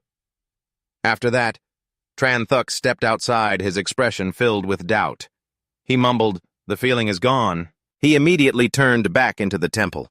Seeing the spiritual energy flickering around, Tranthuk thought to himself, as I thought, it's only inside this ruined temple that I can absorb the essence of the sun and moon. Could it be that the world inside this temple is different from the world outside? Still, I'd better not ask grandfather, otherwise he might double my medicine again. I can't take it anymore. He gave the old man a strained smile, thinking to himself, I suspect that besides medicine, he doesn't know anything else at all. Just then the old man called out, Little Ten, time to eat. With that, Diendao ladled out a bowl of soup for him. As he ate, he thought, after the lunar festival, I have to come to this abandoned temple to train more often. After they finished eating, the old man and Tranthuk drove the goods down the mountain. On the way, he pointed and asked, Huh? Aren't we going back to Huangba village? While driving the truck, the old man replied, I'm using the lunar festival as a chance to sell a few more talismans. Hearing that, he nodded and said, That makes sense.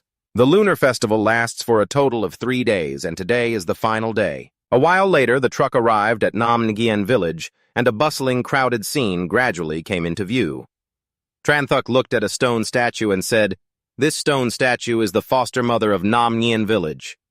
Walking into the village with the old man, Chen Xi looked around with great interest. Seeing the crowd, he scratched his face, puzzled. Why aren't those people bowing to foster mother when they see her? The old man explained, They are from noble families in nearby Xuiniu County, just here for a leisurely ride. It's just for fun and hunting, so there's no need for worship. Hearing that, he asked again, If people from nearby all come here to have fun, why isn't there any business here? Yandu stood up and said, Everyone goes to Xuiniu County, it's like a big market fair there. I'm going to buy some medicine. You stay here and watch the stall until I get back. Before leaving, the old man warned, Don't use your talismans recklessly, understand? Hearing that, his face fell, and he turned away, looking dejected. As soon as the old man left, Chen Xi looked up and sighed. Just then, someone came over and asked, Do you have any love charms? Hearing the voice, Chen Xi squinted up. Seeing a customer, he immediately smiled warmly and replied, Of course. Li Guang then asked, How many do you have? As he took out the charms, he said, Let me just count them. But the man snatched them and said, I'll take them all. Looking at the small number of charms, Li Guang frowned. Is this all you have? How is this enough? He hesitated, staring intently at Chen Xi. Then he asked, Hey kid, are you a talisman master? Hearing this, Chen Xi thought to himself, Even though I don't have a divine core and can't store magical power, I can still use the three lights righteous chi technique. Besides, the talismans I drew last night didn't seem to have any problems. With that thought, he nodded confidently. Yeah, I guess you could call me a talisman master. Hearing this, Li Guang threw down some silver and said, All right then. He continued, In that case, you're coming with me. Draw some more love charms for me over there. Is 50 taels enough? Seeing the silver, Chen Xi's eyes went wide. 50 taels, he stammered, then quickly replied, Yes, that's enough, more than enough. Just wait a moment while I pack up. After that, Chen Xi gathered his things and followed him. He then asked, Where are we going to draw them? Li Guang waved his hand and said, Just follow me. The two of them went deep into the forest. As they walked, Chen Xi looked at the path a bit confused. This path leads into the mountains. Li Guang beside him urged, Hurry up. But he couldn't help his curiosity and asked again, Young master, where are we going? He bluntly said, Don't call me young master. My name is Li Guang, and I work for my young master. He's hunting in the forest and has already set up camp. He added with a smile, Because he wants to win the hearts of several young ladies, he needs more love charms. Hearing that, he replied, Oh, I see. Walking behind Chen Xi asked again, So what should I call your young master? Just hurry up, no delays, he answered. My young master's surname is Li. He's from a major household in Xuiniu County. Hearing this, Chen Xi felt like he'd been struck by lightning as a memory suddenly flooded back. He remembered Zhao Nier's words. That no-good bum Li Xiaoding? How could he have possibly placed first in the provincial exams? It must be a sham. Chen Xi spoke up. The Li family of Xuinyu County. Could this young master be the very same Li Xiaoding, the provincial graduate? The man asked in surprise. You've heard of my young master's reputation. He gave a forced smile and said, Young Master Li achieved the highest honors in the provincial exams. Who wouldn't have heard of him? Everyone knows. Everyone. Hearing this, the man laughed loudly. Although my young master didn't do badly on the exam, his real skill is simply being born into a good family. Hearing this, Chen Xi gritted his teeth, his heart filled with indignation. A good family? So because he comes from a good family, he can just steal someone else's divine core, so that's what a good family means. It means you can steal my divine core and turn me into a cripple. Young Master Li, I've finally found you. After walking for a while, Li Guang led Chen Xi to the campsite. Chen Xi narrowed his eyes slightly, thinking, that must be him. He observed the fat guy lounging on a chair and muttered, Li Xiaoding, young Master Li is as fat as a pig. Chen Xi's eyes darted around silently, calculating the distances in his head. Less than 1 zhang. 1 zhang is 6 to 7. 3 zhang is too far. His gaze then swept over the group of 6 guards in brocade uniforms. Plus the guide. If these 7 people use magic, I'll definitely die. Just then, Li Guang stepped forward to report, Young Master, the Talisman Master is here. He continued explaining, there weren't enough love charms, so I took the liberty of bringing him here to the camp to draw them on the spot. Hearing this, Chen Xi's face darkened, his heart set with determination. I have to seize this chance. The old man once said my soul force is strong enough to kill a divine core realm cultivator, as long as I can strike first. Suddenly, Xiaoding shot up and yelled, It's you again! Chen Xi flinched, startled. Oh no, could it be he recognizes me? After all, he's the one who ripped out my divine core. Xiaoding looked towards Heihua and shouted, It's a dog again! He immediately stabbed his knife into the piece of meat in his bowl. Looking at Heihua, he beckoned enticingly, Tisk, tisk, tisk, come here! Seeing the food, Heihua got excited, drooling as he ran over. Xiaoding said delightedly, Good dog. But watching this, Chen Xi mocked himself inwardly. I'm such a fool. This kind of noble only enjoys the benefits the divine core brings. He never had to get his own hands dirty, so how could he possibly recognize the poor soul he stole it from? Li Guang spoke up and ordered, You can draw them here. Make 20. Hearing that, Chen Xi gently placed his box on the table. He looked up and asked, Young Master, will 20 be enough? Xiaoding immediately said, The more the better. The young ladies from the Ding and Zhao families of the neighboring county are also camped nearby. If I can win their favor, my status in the Li family will rise significantly. Besides, those women from the Ding and Zhao families look so damn slutty, it's making my heart itch. No matter what, I've got to have them all. He turned to his subordinates and said generously, Any leftover love charms are for you guys. If you can get any of the Ding and Zhao family handmaidens, go for it. The men immediately cheered, Thank you, young master. Chen Xi was deep in thought. 1 zhang. 8 to 9. He was silently calculating. At such a short distance, I can kill Li Xiaoding in 1 move within 2 steps. But a second later, he dismissed the thought. No good. He glanced at the guards. These 7 guards have all been hollowed out by debauchery. Their steps are light, they have no strength, and their internal energy is lacking. But if they attack together, it would still be hard for me to escape their magic. But if I'm fast enough, an idea just flashed in my mind. What if I kill all 7 of these guards in 1 go? He lowered his gaze. Just taking out Li Xiaoding alone would be much easier. Chen Xi silently drew a dagger from its sheath and took step after step towards Xiaoding. Seeing this, a few people screamed in terror, You! What are you doing? The brocade guards hastily drew their swords, shouting in alarm. He's got a knife. Xiaoding spun around in shock. Chen Xi lunged forward, causing him to stumble and fall backward in panic. Xiaoding frantically pulled out a talisman, his hands trembling. He quickly activated the talisman and screamed, Kill him!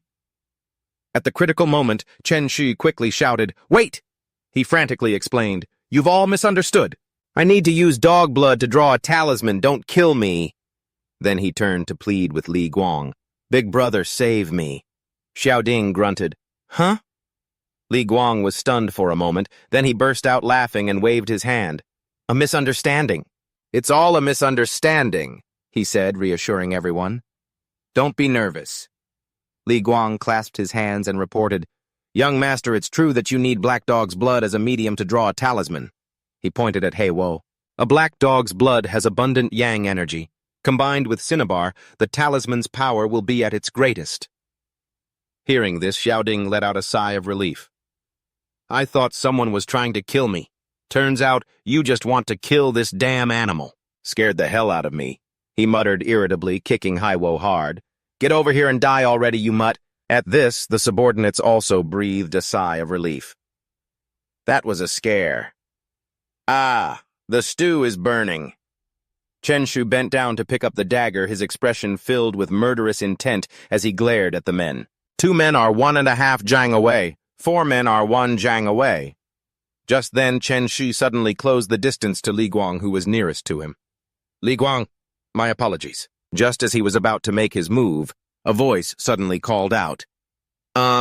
Excuse me. From outside, a girl approached and asked, Is this the camp of young Master Li Xiaoding? She continued, I am Ze of the Ding family here with the 4th young miss for the spring hunt. When Chen Xi saw her, he froze. I'm screwed. Even if I use their distraction to strike now, it will be hard to deal with the maidservant outside the camp. If she uses magic before I can, not only will I fail to kill Li Xiaoding, I'll also die at her hands, and if she runs away, my plan will be exposed. Ze, with a hint of curiosity, continued, I heard that young Master Li also came for the spring outing, so she told me to come and build a good relationship between our 2 families. It's over. It's all over. Chen Xi couldn't help but feel anxious. Not only him, but the entire Huangba village would be implicated. A subordinate quickly took the fruit basket and said warmly, Our young master was just about to pay you a visit. We didn't expect you to arrive first, miss. She smiled cheerfully at the 2 men. I was also hoping to ask for your help setting up our tents. Of course, please come in, one of the men said, taking the fruit from her hands. These fruits are very fresh. She walked up to Xiaoding and bowed her head slightly, offering an invitation. This servant Ze greets young Master Li. This is an invitation from my young miss. Xiaoding replied, You're being far too polite.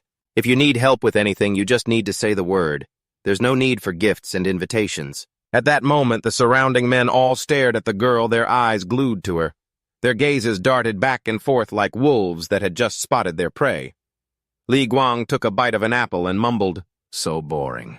Ah, no, in that very instant when everyone had let their guard down, a blade whistled through the air, slicing across his throat. In a flash, Chen Xi appeared behind him, a sharp dagger in hand. In one fluid motion, he plunged the blade accurately into the man's body.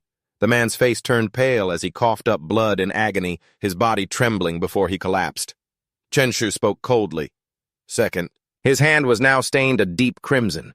He shot off to the side, his next target immediately locked on by Chen Xi. He threw a punch straight into the man's face. Third! One by one they fell amidst screams. He rushed towards the others, then shifted to another man's side. Chen Xi launched a powerful kick. The 4th unlucky soul. Next, he used his momentum to leap into the air. He spun and came down, stomping his foot right into a guard's face, causing him to spit out blood. Li Guang, clutching his throat in agony, yelled, Ugh, my neck! He was bewildered. Why is he killing us? Why? He couldn't understand. I don't remember having any grudge against him. But this kid is incredibly dangerous. Chen Xi had made up his mind. Confucius said, Since you have come, you might as well stay and be at peace. If you protect my enemy. Killing intent flooded Chen Xi's entire body. Then you were destined to be buried here. As soon as the words left his mouth, he sent another young man to the afterlife. A worthy death, one might say. Seeing him rushing toward him, the man shouted in anger, Bastard! Aiming for the last man, Chen Xi charged at him and launched a kick. The man screamed in pain. Ah! Chen Xi showed no mercy and landed another kick. Another blow to his head. He had no strength left to fight back and collapsed heavily to the ground. He then turned and dragged Li Guang across the floor. The man's face was ashen as he coughed up blood. Li Guang lay helplessly in a pool of his own blood. He tightened his grip on the dagger in his hand, then threw it. And you! Seeing the dagger flying toward her, Zai frantically tried to channel her magic, but she was a step too late. Before she could finish casting, the dagger plunged straight into her chest. He rushed forward and grabbed her tightly. Zi's eyes widened as blood slowly trickled from her mouth. With both hands, he snapped her neck. Bodies lay strewn across the ground, leaving only a stunned Xiaoding standing alone. He trembled with fear, looking at Chen Xi. Xiaoding collapsed to the ground in a panic. Good sir, don't be rash. We can talk this over. His voice stuttered. I have money. Just name a price. Just spare me. Or what else do you want? I'll give you anything. I beg you. But he only said coldly, as he pulled the dagger from Zi's body. Young Master Li? Chen Xi gave a cold smile and asked, Is your life free for the taking? Xiaoding's face went pale. He stammered, My life. He secretly grabbed a talisman behind his back, but pretended to go along with it. Yes, of course. Good sir, listen to me. But before Xiaoding could do anything, a giant bell slammed down from above. Everything has its price, he said. Xiaoding questioned in alarm. The golden bell talisman, you're clearly a cultivator of the divine embryo realm. You have magic, so why didn't you use it? Chen Xi angrily channeled his inner energy and roared, Have you forgotten your magic, or have you forgotten whose divine embryo it really is? With that, he radiated killing intent as he raised his fist. And where did it come from? Without hesitating, Chen Xi threw a punch that sent Xiaoding flying. He crashed to the ground and let out a blood-curdling scream. Terrified Xiaoding immediately started begging for his life again. No, please. Don't kill me. He grabbed the boy by the collar and roared, You stole my divine embryo and you still want to live, Chen Xi sneered. They tore open my head with a rake. You master practitioner. You were supposed to come and take my divine embryo, but you never expected I would survive, did you? The more he spoke, the more frenzied he became. Back then, he drove that rake deep into my head, scrambling my brains into mush. As long as I had a single breath left in me, I swore I would get my revenge. Xiaoding was so scared he started crying and begging, It had nothing to do with me. It was your own family. They said my innate talent was too poor, so they shoved it into me, he explained frantically. I could have any money I wanted, any woman I wanted. I had no interest in fame or status. Chen Xi roared in anger. Damn it, do you have any idea how I've lived for the past 2 years? He threw Xiaoding aside and screamed, Do you know how much I've suffered, how much humiliation I've endured? Shaking uncontrollably, he stammered in reply, 2 years. Just as Xiaoding finished speaking, he suddenly shouted, Wait a minute, sir. You said your divine embryo was cut out 2 years ago. He squeezed his eyes shut and yelled, He only had someone else's divine embryo transplanted last year. His words immediately made Chen Xi freeze. Did I kill the wrong person? In disbelief, he asked again, You said you only had someone else's divine embryo transplanted last year. Xiaoding, having just gotten to his feet, gasped for breath and answered, There's proof you can investigate. Just ask around and you'll know. Chen Xi stared blankly at his own hands, muttering, Could it be? You're not the one who stole my divine embryo. He crawled over to a chair, sighed, and replied, I was never the one who stole your divine embryo. Xiaoding took a shaky breath and continued. A divine embryo outside a body will have its soul dissipate in no time. Yours couldn't possibly have been preserved for a whole year. But he trailed off deep in thought. If that's the case, then I really did kill the wrong person. He thought to himself, I really was just acting on rumors treating Master Li as my enemy. Thinking back, they were just guessing at the time. Hearing that, the man shot up indignantly. Killed the wrong person. You definitely killed the wrong person. This whole thing? Killing my 7 brocade guards is one thing. Halfway through his sentence, Xiaoding's bravado faded. But you also killed Miss Xu from the Ding family. You brat, you really have some skills. Before he could finish, a sword flashed across his neck. Seeing the blood spray, Xiaoding cried out in terror. Chen Xi flicked his sword, sending a red arc through the air. He stood there coldly and uttered, So you really didn't steal my divine embryo, Chen Xi announced calmly. But the person whose divine embryo you stole wasn't as lucky as me. I survived. He didn't. Looking at the horrified face, he said indifferently, You still deserve to die. After finishing the job, Chen Xi calmly bent down to pick up an apple. He mumbled to himself, planning his next move, wait until dark. Once the moon is out, the evil creatures will take care of these bodies. Chen Xi looked up at the sky and said quietly, No matter how skilled someone is, They'll never be able to trace this back to me. A moment later, he jogged towards the edge of the forest, seeing the person waiting in the distance. Chen Xi called out excitedly. The words had barely left his mouth when a coat flew straight into his face. Yan Du ordered coldly, "Change your clothes. The blood can be traced." Hearing that, Chen Xi quickly grabbed the coat and replied dejectedly.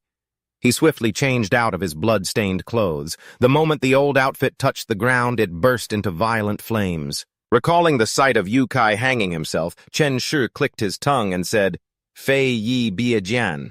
It means if no one sees it, it's not a crime. With that settled, he nimbly hopped onto the moving cart. Staring at the back of the man in front of him, Chen Xi thought deeply, the old man is so thorough. He must have done this a lot before. Just as he was thinking, the old man suddenly spoke, startling him. "Little Shu, are you hiding something from me?" Yandu questioned flatly. "You've been running off to people's houses acting as a talisman master for money, haven't you?" Hearing that, Chen Xi panicked internally. "I'm screwed. He found out." A few days later, the county magistrate's men arrived to investigate the case. The coroner examined a piece of bone for a moment, then reported, "They've been eaten by evil creatures, leaving only skeletons. There's no way to tell how they died." A bailiff hurried forward, bowing his head to report, "Your Excellency Li, we've inquired with the Ding family. It was only when the fourth young miss sent people to look for her handmaiden that they discovered something had happened to Master Li. They know nothing else." The vice magistrate of Shuiyao County, Li Kefa, remained silent, his face grim with thought. Then he spoke in a low voice.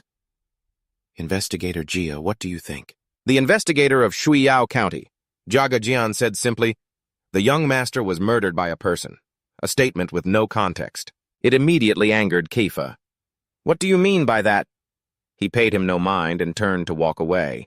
"The fourth young miss sent people to look for her handmaiden at dusk. The evil creatures hadn't come out yet." Jia Jian analyzed as he walked and observed. Even wild beasts couldn't possibly kill 8 people at once. And among them were 7 brocade guards.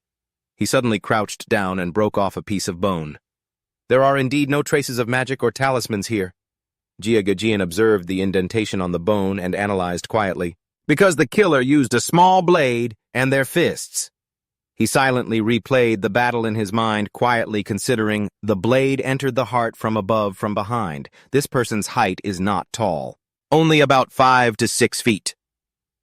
In the middle of his sentence, Jia Jian paused, his eyes fixed on a deeply dented skull. He continued, "The fist shattered the skull." The scribe standing beside him continued to write diligently. Jiago Jian glanced behind him, but the killer took 6 steps in a brief moment. In his mind's eye, he could almost see the chaotic footprints, and killed all 8 people besides Master Li. His gaze then shifted to a collapsed skeleton over there. No one even had time to cast a spell. Hearing this, Kafap angrily clenched his fists. There aren't many body cultivators. He must have used a strongman talisman to enhance his physique. Hearing that, Gai Jian calmly stood up and countered, "Not necessarily." He crouched down deep in thought. At the scene, there's only one pile of ash which was left by a burnt talisman. Jie Jian glanced indifferently at his dirty palm and said softly, "It was a golden bell talisman. The young master must have used it for self-defense." He dusted his hands off, concluding, "Therefore a person killed him. It must have been a short, stocky body cultivator," he finished, then calmly added. "Or it could be a golden core master who wanted to hide his signature spells deliberately, using his fists and a blade to kill." At that moment, text appeared in the record book, "Skull crushed. No spells cast. The killer is a short cultivator." Hearing this, the man cried out in despair. "In this vast sea of people, how are we supposed to find this fiend?" Zhijian gave a cold smile and said, "There's still a flaw. The killer left a clue." He pointed to a pot in the distance and explained, "Because he also brought a dog with him." A clear image of a clay pot flashed through his mind, showing a dog eating happily. It wagged its tail endlessly, enthusiastically gnawing on a bone. Hearing this, a bailiff hurried over. "But, Your Honor, we found no paw prints or any other trace of a dog at the scene." Geijian held up the bone and asked, "Isn't this a trace? These bite marks were left by a dog's teeth." Kafap frowned slightly and muttered, "Could it have been a stray dog or some wild animal?" He slammed his hand on the table and laughed. "A wild animal wouldn't touch fresh food left on the ground. And gnaw on a bone from a pot that a person had already eaten from, that doesn't add up." Jijian lifted his red-stained hand and said slowly, This is cinnabar powder. Cinnabar. Dog's blood. Black dog's blood. So that's how it is. This dog must be a black dog. The blood of a black dog has the strongest yang energy, making it an excellent medium for grinding cinnabar. Then he concluded, this person is definitely a talisman master, bringing a black dog with him. He came here to draw talismans. The man roared, then summon my son's spirit and ask him what happened. Hearing this, Geijian hesitated and replied, Your Honor, I already took the liberty of attempting a soul summoning once, he continued. His expression suddenly darkened. Not only could I not summon the young master's soul, I couldn't summon the souls of any of the others either. Anyone who dies at the hands of this talisman master, their souls simply vanish. Khafap in disbelief was stunned. He stammered, My son's soul vanished. He stumbled, muttering, Did this person devour my son's soul while he killed him? Jijin rolled his eyes slightly and explained, Only evil entities have the ability to devour souls. This talisman master is likely raising one, or he could be possessed by one. Forget the few people at this estate. Devouring everyone in this entire town would only take it a few days. Khafap's voice cracked as he commanded, Geidian, you immediately arrest this short talisman master who has a black dog with him. His face twisted with rage as he glared and roared, Bring him back alive. I will tear out his heart and lungs as an offering to my son's spirit in the heavens. Elsewhere, a strange mist suddenly appeared. A blue rune flashed with a mystical light. Chen Xi, who was sleeping, suddenly turned pale and groaned. A wave of pain washed over him, making him rip his collar open. Chen Xi jolted awake in a panic, crying out in his mind, It hurts so much. Tears streamed uncontrollably from his eyes, but he remained resolute, telling himself, I can't make a sound. I can't call for Grandpa. I have to use the 3 lights righteous chi technique and fast, or else I'm dead for sure. Chen Xi was trembling violently, but he forced himself to sit up straight. He immediately began circulating his energy to cultivate, and because of this, the ghostly hand on his chest vanished. After resolving the issue, he panted, wondering to himself, Could it be that I overexerted myself when I killed Li Xiaoding during the day, and my body couldn't suppress the ghost hand seal? Is that why it flared up? When morning came, Chen Xi slowly walked out of his room. Inside the kitchen, Yan Do was busy cooking. He weakly clutched his stomach, thinking, It seems Grandpa's medicine is becoming less and less effective. I have to get to the true king's tomb soon. I need to get the complete 3 lights righteous chi technique. Nearby, by a fire burning with joss paper, the hoarse, mournful sound of crying rang out. Yuan, come home with Mommy. Mommy misses you so much. Yunyang was collapsed on the ground there. Tears streamed down her face as she looked up to the heavens in agony, calling out, Yuan, come home. On the other side of the forest, Chen Xi was taking a leisurely stroll. He suddenly stopped, wondering with suspicion. Is that the woman from the next village? Chen Xi stared at the scene, lost in thought. She was here this time last year, too. I think today is the anniversary of her son's drowning. Just then, a ghostly figure emerged from the water. Seeing the boy with white hair, Yu Tian frantically called out to him and rushed towards the shore, yelling, I've always been here. I'm not gone. The silver-haired boy saw this and scoffed coldly. You should be grateful, Yu Tian. At least you have a mother who burns paper offerings for you. Our families still don't even know that we drowned. The kid next to him also sighed. We died unfairly trying to save you, you know. But Yu Tian paid them no mind and cried out, Mom, don't cry anymore. Mom, look at me. Why can't you hear what I'm saying? He lowered his head into the water, his voice filled with resentment. My leg cramped up. It got stuck in the mud. Why didn't you come and save me? The boy standing to the side couldn't bear it any longer. Sighing, unable to bear seeing a family torn apart, Tron Thuk still couldn't bring himself to walk away and decided to help her. Without a word, he jumped straight into the lake on the other side. Kat Keem and his group of bailiffs were advancing on horseback when he suddenly pulled the reins, halting his horse. He raised a hand slightly, ordering, Wait, there's something wrong up ahead. Then he held a talisman before his eyes and muttered softly, Talisman of heavenly sight, let the spirits appear. The moment he finished, Kat Keem flicked his hand, throwing the burning talisman away. But suddenly a glowing light appeared before his eyes. There was a disturbance in the water. Under the water, the 2 little kids saw his figure and started chatting. Look, another fool trying to save someone. Then let's make him stay with us. No sooner said than done. The 2 kids excitedly chased after him. They used all their strength to hold Tran Thuk back. On the shore, the man sighed with a bit of regret. This kid has been caught by the water ghouls. Looks like his chances are slim. Even so, Cat Keem waved his hand, summoning a water chart. On it was an image of the young man being held down by the two water ghouls, but he quickly noticed something strange. No, this strength is too great. He must be a body-refining master. Just then, Tran Thuk managed to grab Ngok Tuyen's arm. A second later, he quickly broke the surface of the water. Looking at the child in his arms, Tran Thuk panted and thought to himself, that was close. On the child's long life lock, the two words Ngok Toan were clearly visible. Seeing this, Cat Kiem couldn't help but sigh in admiration. His aura is completely concealed. His Quinn footwork must be incredibly fast. His cultivation level isn't like a child's at all. The more he thought, the more he frowned. His crafty schemes are on par with a divine embryo realm cultivator. Then Cat Keem's eyes darted to the bailiffs behind him, assessing them. Within 10 feet, probably not even these guys would be a match for him. Meanwhile, Ngok Nuong was rushing over, shouting, Ngok Toan! She collapsed to her knees, taking the limp body. My child. Her pained sobs echoed through the air. Ngok Toan, Mom found you. Mom's taking you home now. Ngok Teen stood to one side, his voice trembling as he tried to comfort her. Mom, don't cry anymore. You found him. Why are you still crying? And then he suddenly burst into tears himself. Crying? I want to cry too. Just then, Ngok Nuong remembered her savior. Seeing no one beside her, she cried out in a panic, Where's our benefactor? On the other side of the river. He was struggling to pull the two water ghouls ashore. The bailiffs over there were watching everything. Cat Keem was a bit startled when he realized they were the corpses of the two water ghouls. He's even helping them recover the bodies. Just a moment ago, the water ghouls wanted to kill him. But he couldn't help but marvel internally. He's so compassionate he can repay evil with kindness. He seems to be a man of honor. Just then the bailiff beside him spoke up. Sir, should we go over and ask him some questions? But as soon as Tran Thuk got ashore, he collapsed under a tree, panting. Just then Cat Keem walked over to greet him. Young man. Seeing the newcomer, he was startled and thought to himself, it's the Six Gates again. He clasped his hands and introduced himself with a smile. I am Jia Cat Keem, the recorder of Tui Nhiu County. What's your name? Unable to avoid it. Tran Thuk sighed.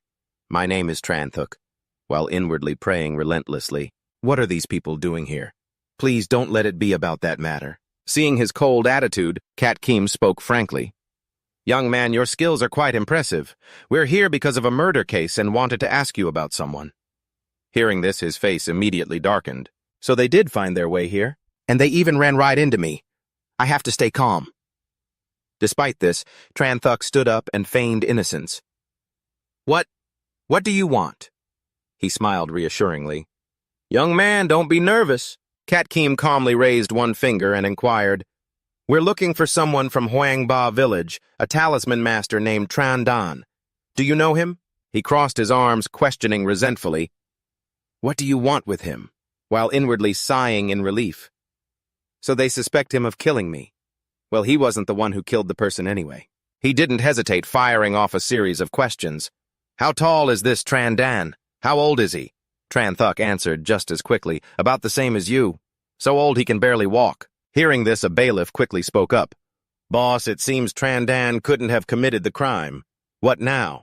Another added, We've been running all over the nearby villages for days. The county seat sent people out too. Can that murderous talisman master fly or something? Cat Keem didn't answer, merely pondering deeply. It's possible we were headed in the wrong direction from the start. Just then he suddenly called out cheerfully, Hak Oa! Tran Thuk petted the ground and said with a smile, Sir, I have to go home for dinner now. The moment he saw it, he was stunned and wondered, a black dog. Isn't that the same clue left at the crime scene?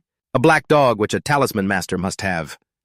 Even so, Cat Keem quickly bent down to inquire, This black dog doesn't look bad, pure black all over, not a single stray hair.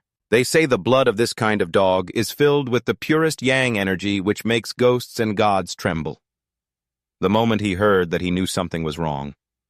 Damn it, Hak Oa, you stupid dog. But outwardly Tran Thuk feigned anger. What, I'm not selling him to you?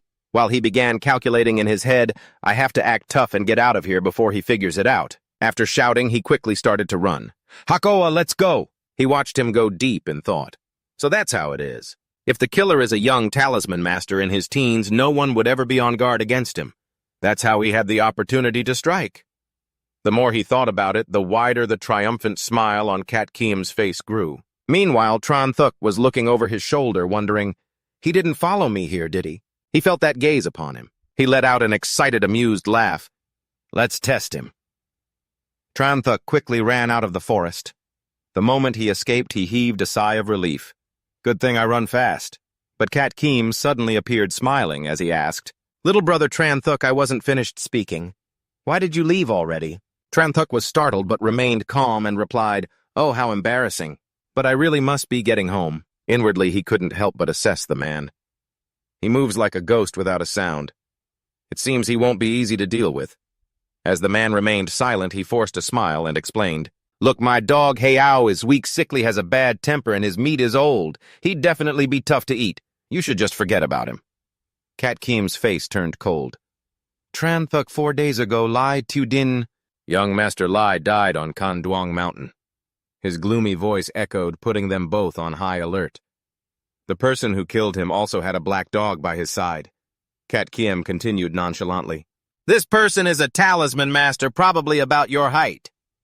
Tran Thuk grew wary, thinking to himself, Looks like there's no escaping this time. While he was hesitating, the other man moved back like the wind. Kat Kiem laughed smugly. Very good, but it seems as long as I'm outside your attack range, you can't do anything. Tran Thuk frowned slightly, worried he had missed his chance. In that instant, the man teleported right in front of him. Instinctively, Tran Thuk leaped back. Witnessing this, Kat Kiem rolled his eyes slightly, thinking, Just as I thought. Out loud, he said gloomily, Little brother. Facing Tran Thuk's wary gaze, he remarked flatly, Your vital energy has revealed your skills. Tran Thuk's face fell as he guessed, He's testing me. This scribe, he's really something else. Kat Kiem suddenly leaned to the side and began this distance. Does it make you feel very awkward? He coldly pulled out the fire gun from his back, threateningly saying, You should know this 3-barreled fire gun of mine has never missed within 100 paces. The bullets explode with a roar and simultaneously release a bolt of lightning. It can shatter the spiritual core of a cultivator. This fire gun is both a great hammer and a long spear. With a wide stance and brimming with killing intent, he challenged, So how do you plan to kill me to silence me? Seeing that imposing aura, Tran Thuk thought in despair, I can't kill him. I can't beat him and I can't run away. I have no chance of winning at all. What do I do? Is this the day? Suddenly the man burst out laughing and put his fire gun away. So little brother, next time you commit a crime, make sure you don't leave any traces in case you fall into my hands again. And with that, Kat Kiem started to leave. The outcome would be different, he said, leaving Tran Thuk completely stunned. It took Tran Thuk a long moment before he stammered, You're not taking me in. Without turning back, the man explained nonchalantly, I'm the scribe in charge of solving the case. Now the case is solved. Besides, Lai Tiu Din wasn't exactly an innocent man, so whether I arrest you or not has nothing to do with me. Kat Kiem finished with a radiant smile. Seeing this, Tran Thuk frantically called after him, If you let me go, what will happen to you? He casually waved his hand and laughed. Arresting you isn't my duty. With my skills, I can make a good living anywhere. Back in his study, Kat Kiem wrote and mumbled to himself. A tree falls, someone dies. You leave, you live. With that, he cheerfully held up the resignation letter in his hand. Kat Kiem leaned back and clicked his tongue. Whoever wants this rotten job can have it. In any case, I don't want it anymore. Just then, a bailiff suddenly burst in. My lord! He bowed low to report the matters concerning Huangba village along with the life story of the talisman master Tran Dan Do. I have organized all the files for you. He asked, a little confused, What about it? The bailiff cautiously reported, My lord, Huangba village is under the jurisdiction of Tan Huang County, not our Tui New County. Kat Kiem waved his hand, annoyed. I know that already. Do not mention this to anyone. Even if the county deputy asks, you are not to speak of it. Hearing this, the man bowed respectfully.